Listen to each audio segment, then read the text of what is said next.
Hoy quiero hablarles de un concepto que de pronto lo conocemos, pero no lo aplicamos en su parte conceptual.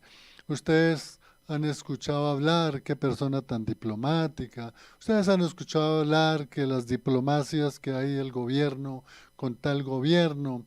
Otros han escuchado en decir que estudio diplomacia. Entonces, es muy importante conocer este contexto de lo que es la diplomacia. La diplomacia y lo que tenemos que empezar primero a hablar, pues es la parte conceptual para entender qué es lo que es la diplomacia, en qué consiste tener una carrera diplomática, en qué consisten las funciones de la diplomacia, con quién se hace la diplomacia, quiénes son los grandes maestros de la diplomacia en el mundo, qué beneficios trae la diplomacia, pero ante todo es cómo dentro de las religiones y especialmente de la iglesia romana papal son verdaderos maestros de la diplomacia, por eso ellos mantienen una unidad de todas las denominaciones, mantienen un buen diálogo con otras denominaciones, son muy ordenadas y son muy dadas al diálogo para solucionar toda una serie de conflictos y por eso son realmente en el mundo muy bien escuchados por todos los estados que existen en el mundo, o las monarquías, o aún los mismos gobiernos absolutos, o lo que se llaman las dictaduras. Ellos mantienen muy bien la diplomacia. Pero si alguien quiere comunicarse, claro, hágalo al 317, eh, se- 327 729 1386 o también lo pueden hacer al 317, lo pueden hacer 317 618 8445. Este es un tema que voy a tratar, es muy amplio, voy a tratar de dar algunas pautas para entender lo que es la diplomacia, la diplomacia. Vamos a empezar diciendo que la diplomacia es una rama de la política, especialmente internacional. Entonces ya vemos que la diplomacia tiene una relación o está dentro de todo ese mundo político a nivel internacional. La diplomacia, para efectos de su normatividad, también tiene una directa relación con el derecho internacional. Y vamos a explicar estas dos cosas, la diplomacia y el derecho internacional. La diplomacia, en términos sencillos, es un arte de practicar la buena información, el buen diálogo, el entendimiento, el respeto, la interacción y la cooperación entre todos los estados del mundo, sean estados democráticos, monárquicos, constitucionales, parlamentarios, dictatoriales, cualquiera que sea la forma de gobierno, la diplomacia es ese conjunto de normas, es un arte en la que unas personas llamados diplomáticos pues mantienen la buena comunicación, la buena interacción, las buenas relaciones, la buena cooperación entre todas las naciones del mundo. Es sencillo. Ahora, el derecho internacional es un conjunto de normas internacionales que están plasmadas en diferentes tratados internacionales públicos con los diferentes estados. Fíjese que ahí hay una relación muy directa entre lo que es la diplomacia como una rama del arte de gobernar, de la política, pero por otro lado está el derecho internacional, que es como el conjunto de normas que regulan esa diplomacia y que ese conjunto de normas fundamentalmente está en lo que llamamos los tratados internacionales. Ya como algo práctico, puedo, puedo decirles que, por ejemplo, Colombia mantiene relaciones diplomáticas con Estados Unidos y lo hacen por medio de un embajador. El embajador es el representante del presidente en Estados Unidos para efectos de lo que decía la buena interacción, la cooperación, la comunicación, la interacción, las buenas estrategias que deben haber entre los estados. Y por eso es que el embajador en Estados Unidos es el representante del presidente colombiano, pero también Estados Unidos tiene su representante diplomático acá en Colombia. Ahí por la calle 26 queda el consulado, queda la embajada de los Estados Unidos. Entonces, esto para indicarles cómo es la relación que hay. La ciencia política tiene una rama que es la diplomacia, y la diplomacia tiene un conjunto de normas que principalmente están los tratados internacionales de derecho público celebrado entre las distintas naciones para poder, reitero, comunicarse, cooperar, interaccionarse, apoyarse, unirse y todo lo que es esa interacción de los buenos oficios y de las obligaciones y de las interacciones de cada uno de los estados. Eh, ¿Por qué es importante para el creyente y especialmente para las denominaciones cristianas hablar de diplomacia? Porque uno podría decir, no, eso allá es el gobierno, las iglesias, nada tenemos que ver en eso. Y sí, hay mucha interacción también, pero para poder entender muy bien lo que podría ser tan importante para una denominación religiosa o una iglesia local, como es el caso de las iglesias cristianas, digamos, de corte protestante, las históricas, voy a darles un ejemplo de lo que es la diplomacia dentro del mundo religioso.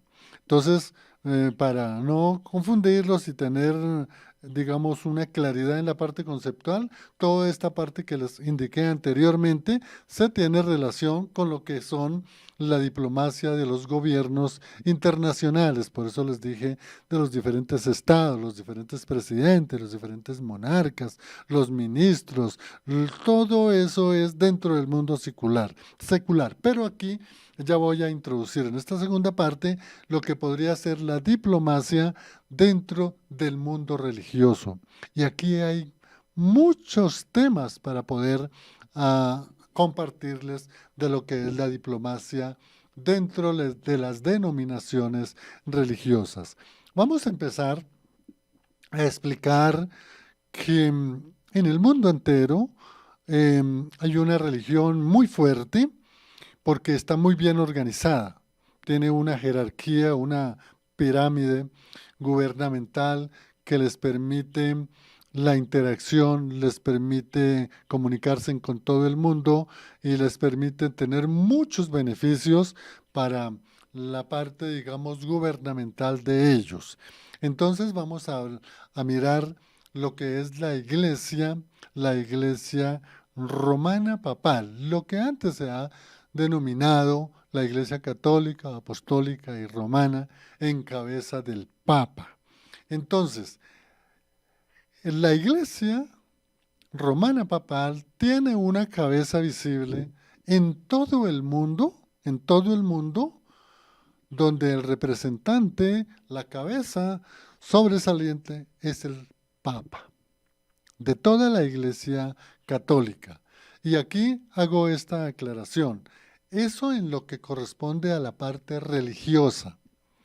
El Papa es la cabeza de la Iglesia Romana Papal en todo el mundo, en todo el mundo. Pero también la Iglesia Católica tiene unas relaciones directamente porque ellos tienen un estado a nivel internacional, que es el Estado del Vaticano. Entonces, La Iglesia Católica no solamente tiene una cabeza visible en lo religioso, sino también tiene una cabeza visible en lo político, porque el Papa es, llamémoslo así, en términos equivalentes, es el presidente del Estado del Vaticano. Aunque hay un secretario del Vaticano, que es el que maneja todos los asuntos relacionados con la religión en el mundo, pero la cabeza visible del representante realmente del Papa. Entonces, fíjese que acá el Papa tiene una investidura por lo religioso que representa toda la Iglesia católica en el mundo y tiene también una representación civil, política, económica, que es el Estado del Vaticano. La Iglesia católica, para poderse relacionar con todas las iglesias en el mundo, tiene en cada uno de los estados donde él tiene relaciones políticas gubernativas, tiene lo que se llama el nuncio apostólico. Ustedes han escuchado que aquí en Colombia existe el nuncio apostólico. Pues el nuncio apostólico es el representante del gobierno del Vaticano, o en otras palabras, es el representante del Papa aquí en Colombia. Por eso aquí la nunciatura apostólica está ubicada en el barrio Teusaquillo. Ahí es donde está el representante del Papa, que se llama nuncio apostólico. En otras palabras, es el representante, es el embajador de la Santa Sede, como ellos llaman, de la Iglesia Romana Papal y el Estado del Vaticano aquí en Colombia. Hago esta aclaración y esta exposición para ver si nosotros pudiéramos entender por qué la Iglesia católica, apostólica y romana, o como yo le indico, papal romana, tiene un poder muy bien organizado en el mundo, porque ellos mantienen la diplomacia. Es decir, desde Roma, el Papa mantiene con su embajador, en el caso aquí en Colombia, que se llama el nuncio apostólico, mantiene todas las relaciones con Colombia. Y ellos son realmente maestros de la diplomacia. Cuando uno tiene la oportunidad, yo tuve oportunidad alguna vez de hablar con un nuncio y el protocolo que ellos manejan y la forma con que ellos lo reciben a uno en la nunciatura, pues es de un protocolo muy elegante, de mucho respeto, de mucha acogida, y cuando se expone un problema que haya, pues ellos son muy asequibles, ellos son muy conocedores de la diplomacia y ellos manejan todas las relaciones realmente admirable, admirable como los nuncios apostólicos manejan en cada uno de los estados colombianos no solamente la parte religiosa, sino la parte política. Podríamos indicar acá y entender por qué realmente la Iglesia Católica es una potencia en el mundo. ¿Sabe por qué? Porque manejan la diplomacia, porque conocen la diplomacia, porque tienen sus delegados en todos los estados, porque tienen todas sus reuniones. Por ejemplo, en el caso de la Iglesia Católica acá en Colombia, ustedes lo saben muy bien, que hay un primado en Bogotá que se le llama el cardenal, y luego hay un arzobispo que digamos está como en cada departamento. En los departamentos hay diócesis y allá está un obispo y ahí en la parroquia está un sacerdote o un presbítero o un cura, como se le llama. Entonces fíjese cómo ellos manejan muy bien la diplomacia en el mundo, la organización. Entonces está el Papa, que representa el Estado del Vaticano y la Iglesia Católica. Está el nuncio apostólico, que en cada nación lo representa a todo el mundo en el Estado colombiano. En el mismo Estado colombiano está un cardenal, que es el que representa a todo el episcopado colombiano, que es la reunión de todos los obispos en Colombia, y está el cardenalicio o el cardenalato, está el arzobispado y está el obispado y están las casas curales. Ellos se organizan muy bien, no solamente, digamos, en la doctrina, porque ahí también hay una unidad que ellos se reúnen muy bien, digamos, para mantener una doctrina muy unida, que es lo que también ellos tienen como una fortaleza, poder gobernar, poder dirigir, poder evangelizar, poder crecer la iglesia por la organización que ellos tienen. Y todo eso se llama diplomacia, es la organización. Entonces, ya teniendo en cuenta esta parte y el ejemplo que les he colocado acá en el caso de Bogotá, de cómo el nuncio apostólico con sede en Colombia representa al Papa en lo religioso y en lo político y en lo civil, y en cada capital, en la capital de Bogotá está el cardenal, y en la capital, digamos, de cada departamento hay un arzobispo, y en cada el departamento hay unos obispados, y en cada parroquia hay un obispo. Entonces, eso todo lo manejan ellos con una diplomacia, es decir, es orden, es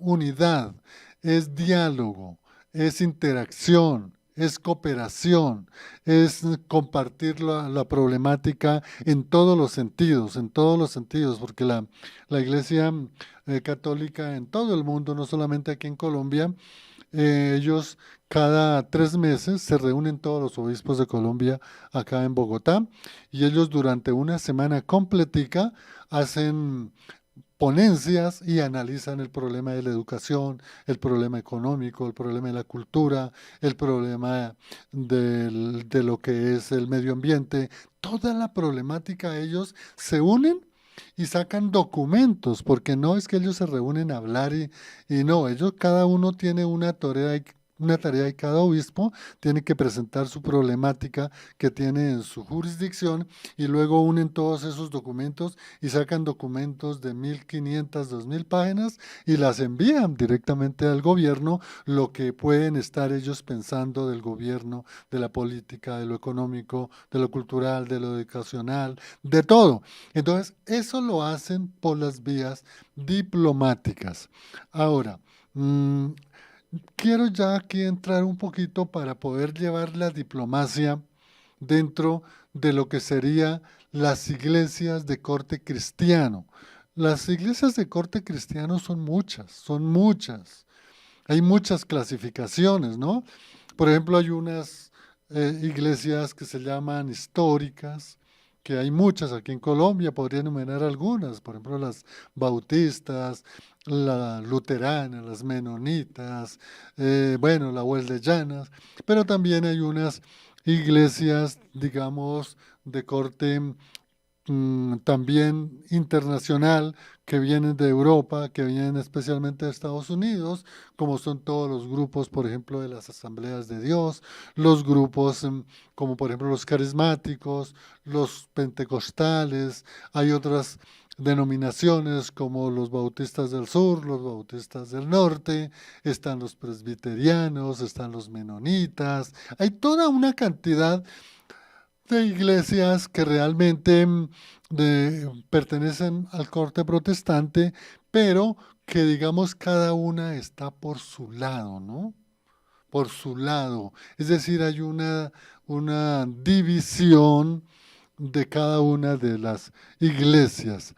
Entonces, esto les hacía referencia de cómo es tan importante la diplomacia a nivel internacional con los estados sociales de derecho o los entes internacionales de derecho público, y también hacía referencia de cómo está organizada la Iglesia católica en todo el mundo, y ya estaba haciendo referencia de las denominaciones de las iglesias, digamos, de corte protestante o cristiano, y que desafortunadamente no hay unidad, no hay cooperación, no hay una unidad en el sentido de poder manejar siquiera, por ejemplo, las doctrinas, sino que, digamos, cada denominación, y no es que esté mal, cada denominación tiene su propio gobierno y debe ser así, porque si nosotros recordamos las iglesias del inicio del periodo del cristianismo. Fíjese que la iglesia cristiana aparece después de Pentecostés, nace la iglesia de Jerusalén, luego va a Antioquía, luego va a Alejandría, luego va la copta a Egipto, luego viene todo el proceso de evangelización de Pablo y entonces se plantan iglesias como los en Filipo, en Éfeso, en Alejandría, en Chipre, en Atenas, bueno, llegan hasta Roma, inclusive llegan hasta España, y entonces toda esa cantidad de iglesias que surgieron en la época del periodo del cristianismo, los 300 primeros años, cada una se gobernaba por sí mismo en su parte administrativa.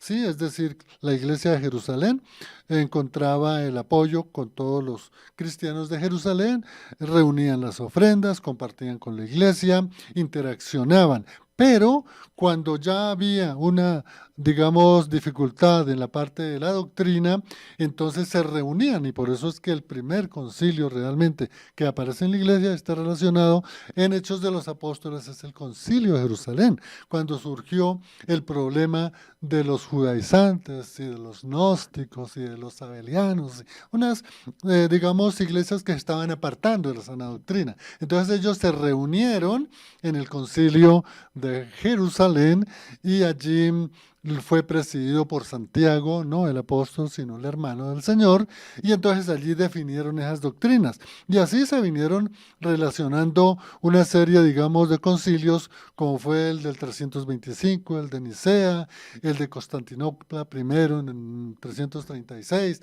o el segundo de Constantinopla en el 358, en el 381 vino el de Calcedonia, después vino otro de Calcedonia en el 431. Entonces ellos se reunían, ¿para qué? Para ponerse de acuerdo en la sana doctrina. En la sana doctrina. Y ellos se reunían y ya la administración de cada una de las iglesias la hacían por separado. Ahora, ¿por qué hice esta referencia como hecho histórico de la iglesia, digamos, en el primer siglo? Porque nos va a servir de modelo de lo que fue la iglesia en los 300 primeros años de la era cristiana.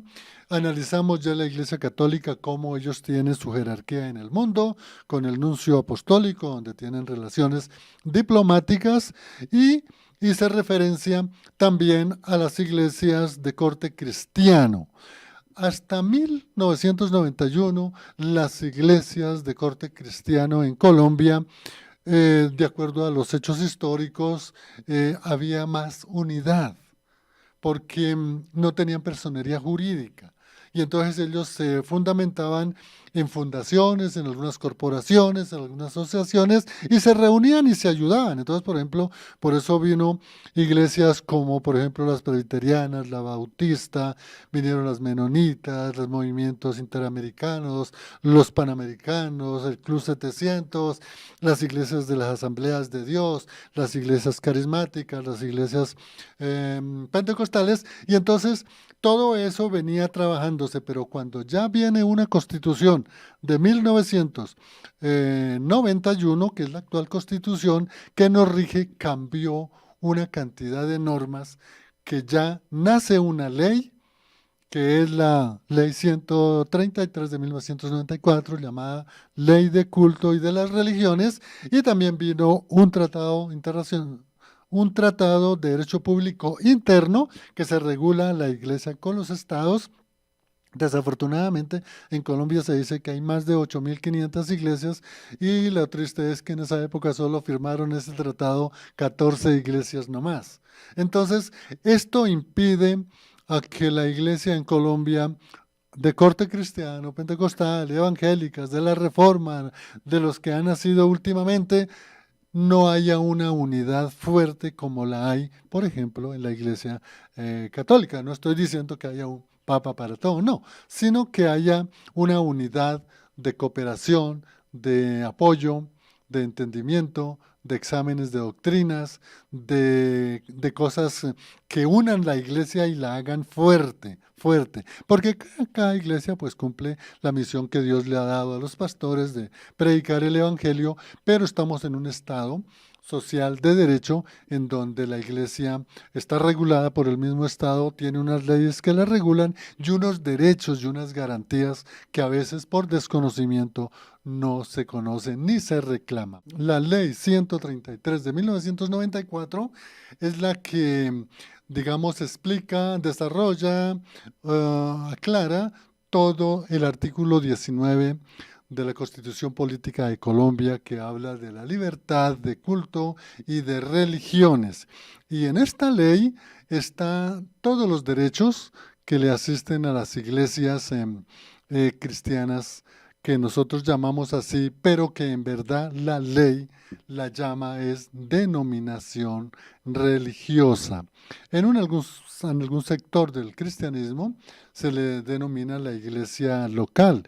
Y así se indica toda vez que hay dos conceptos dentro de lo que es el contexto bíblico, especialmente en el Nuevo Testamento, que es la iglesia universal, que es invisible y que está formada por todos los que hemos sido redimidos, es decir, los que estamos en Cristo, los que hemos experimentado el nuevo nacimiento, estamos en ese proceso de santificación, es decir, cada día a ser imagen y semejanza de Cristo delante de Dios. Entonces, esas iglesias se le dicen iglesias locales, pero la iglesia universal es de la unidad de todos los redimidos. Y la denominación es la que dirigen muchos predicadores, muchos pastores, es la iglesia local o denominación religiosa, para ser, digamos, consecuentes con con las expresiones de la ley 133.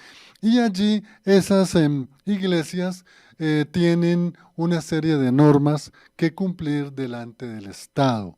No voy a entrar en la explicación, sino es para indicar de que en Colombia hay muchas iglesias cristianas de este corte que hemos hablado, pero que digamos, están cada una en su trabajo, y bien, porque hay muchas iglesias que trabajan por la evangelización, la enseñanza del Evangelio, el dar a conocer a Cristo, el dar a conocer a Cristo como único Señor y Salvador, como el que va a venir por su iglesia y el que va a estar dirigiendo el reino de Dios en la eternidad. Pero lo que quería hacerles énfasis es que la ley 133 dice en uno de sus articulados, amigo oyente, que las iglesias, o mejor, las denominaciones religiosas podrán asociarse, podrán hacerlo a medida de sociedad o a medida de una corporación o a medida de una fundación o a medida de una entidad que asocie iglesias. Y claro, en Colombia, no sé si usted ha escuchado hablar de las federaciones y de las confederaciones de iglesias. Y existen, y las hay, y las hay.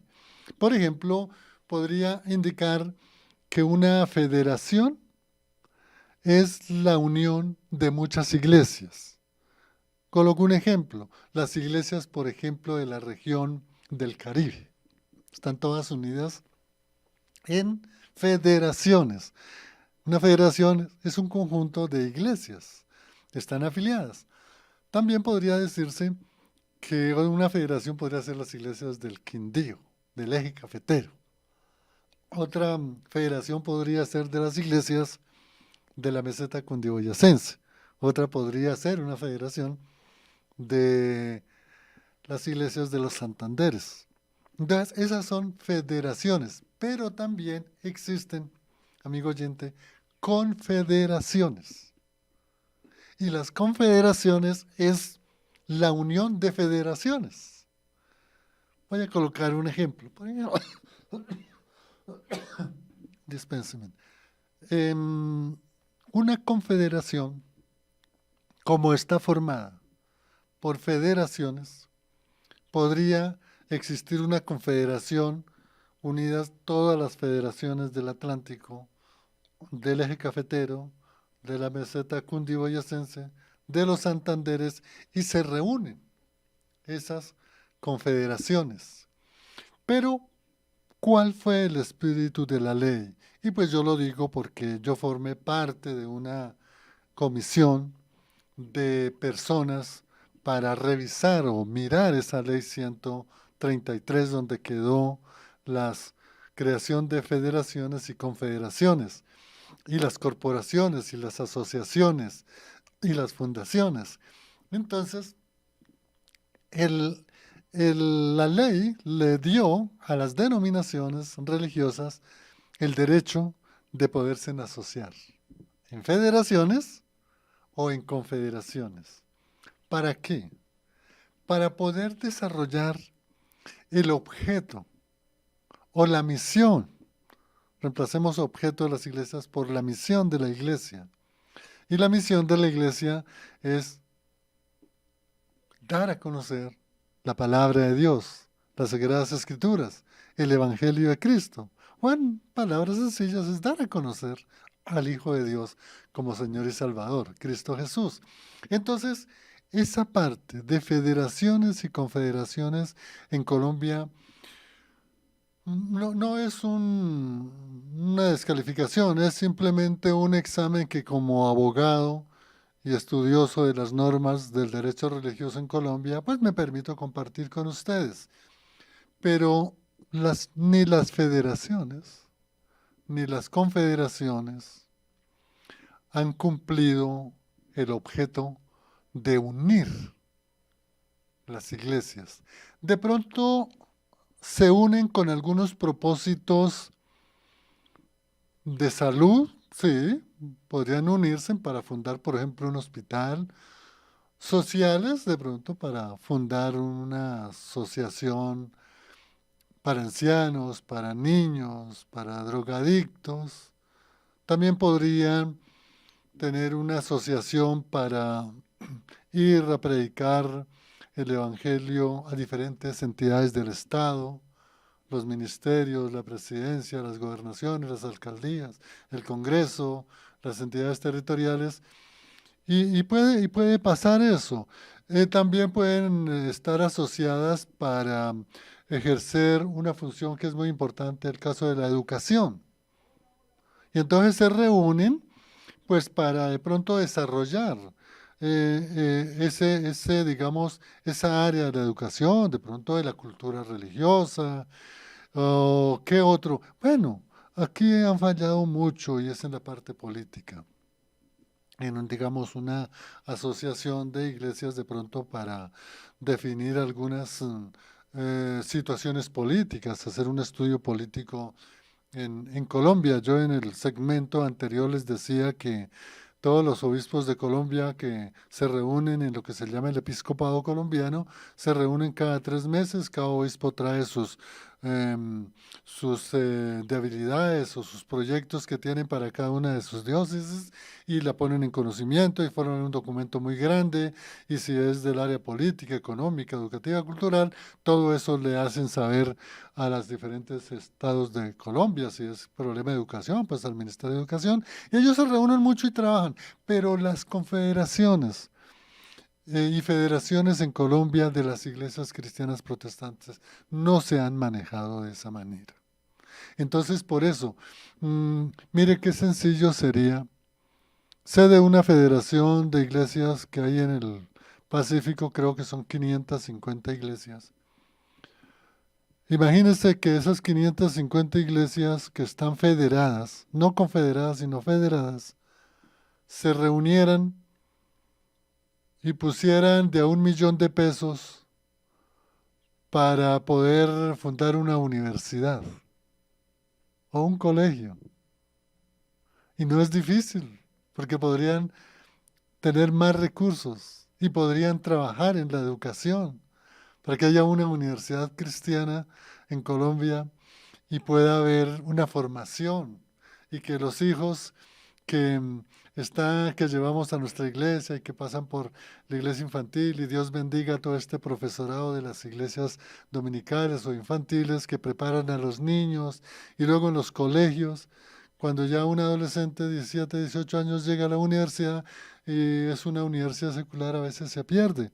Alguna vez hablaba con un pastor bastante joven y me decía, mira, Juan, la universidad es el cementerio para los cristianos jóvenes, porque llegan allá y se olvidan del Evangelio. ¿Y qué tal que las federaciones o confederaciones de iglesias en Colombia se reunieran para tener, por ejemplo, una universidad, una en el Caribe, otra en el Pacífico, otra en el sur, otra en la parte occidental, otra en la parte central, aquí en Bogotá, unas dos universidades? ¿No les parece? Y no es complicado, no es complicado, porque hay mucha gente preparada dentro de las iglesias.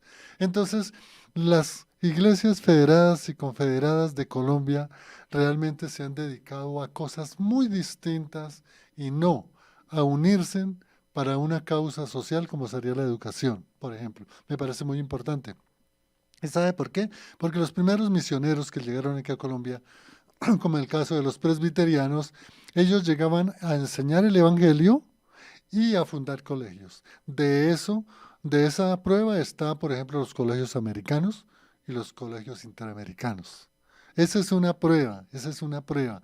Entonces, las iglesias últimamente de las federaciones y confederaciones se han dedicado a otras cosas, pero no a la unidad de la iglesia, el cuerpo de Cristo, no para hacer un examen sobre una problemática y analizarla y plasmarla en un documento teórico técnicamente elaborado, y no se hacen reuniones, digamos, para analizar la problemática que pueda tener la iglesia. Aquí hay una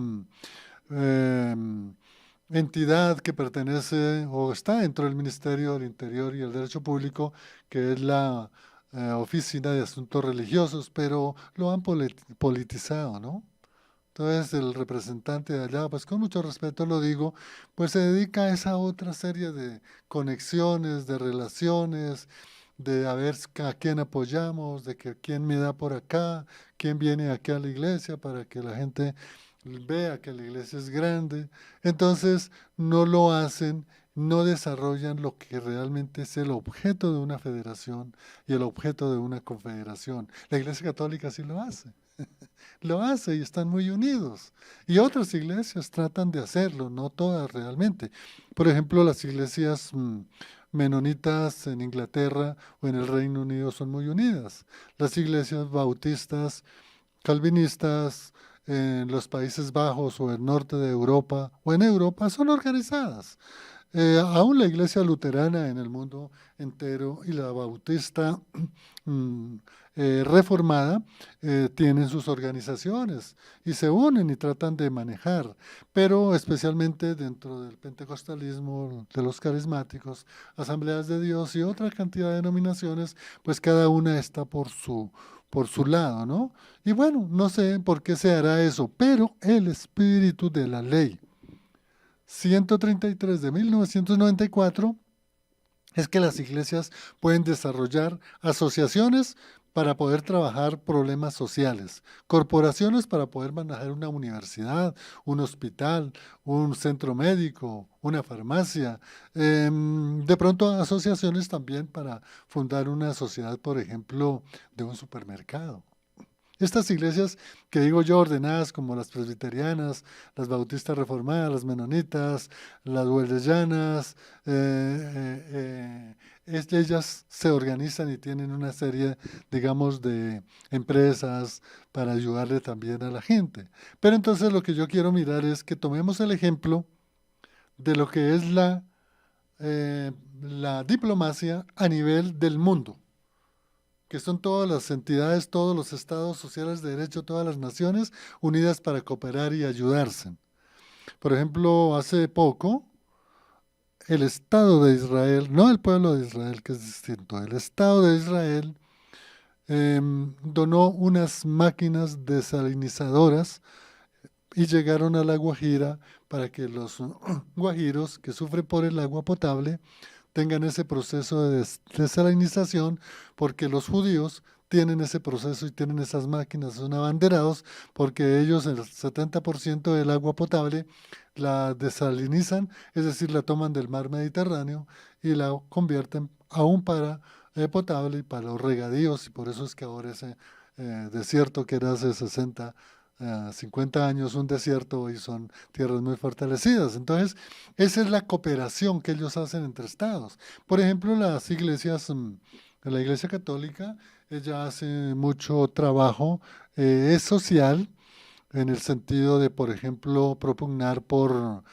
construir edificios para mantener colegios, para mantener universidades, para mantener otros centros técnicos, y ellos trabajan mucho y ellos cooperan para, por medio de otras entidades, tener ese apoyo. Una de las mejores universidades que hay en Colombia, pues no la enumero, es precisamente de la Iglesia Católica. Hay tres, cuatro universidades, son muy fuertes, muy académicas. ¿Por qué? Porque cooperan a nivel mundial y a nivel nacional.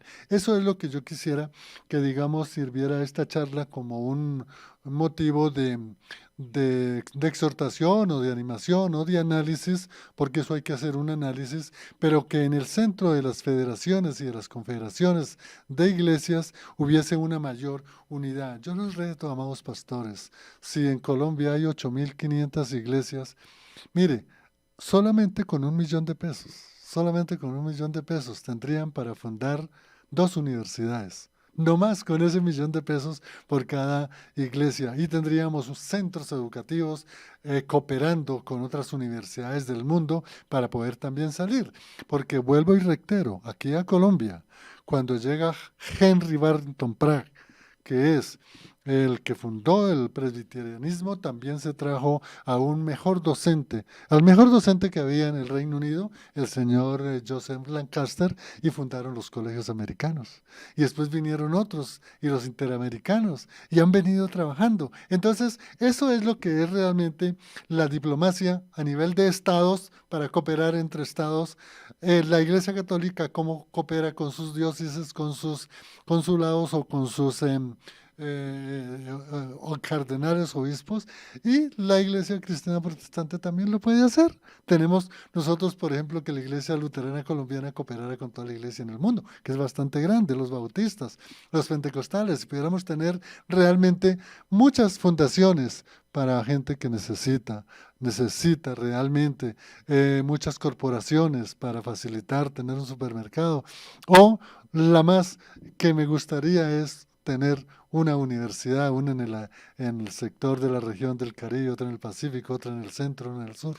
Acá en Bogotá, por lo menos 2 universidades. Y se puede y no es difícil, no es difícil. Hay muchas personas que saben y manejan muy bien el derecho religioso y que podríamos estar a disposición de ustedes de formar todo el proyecto, porque es un proyecto primero teórico, un marco teórico. Este es un tema que solamente sería como una incentivación para mirar la importancia que es la diplomacia, en donde se une, se habla, se coopera, se interacciona, se hacen proyectos, se hacen ejecución de proyectos, y eso es lo que debe hacer la Iglesia Cristiana en Bogotá, en Colombia, porque hay más de 8.500 denominaciones en Colombia. Bendiciones, les habló en el máster estuvo Lorena, les habló Juan de Jesús Sánchez Aponte. Bendiciones.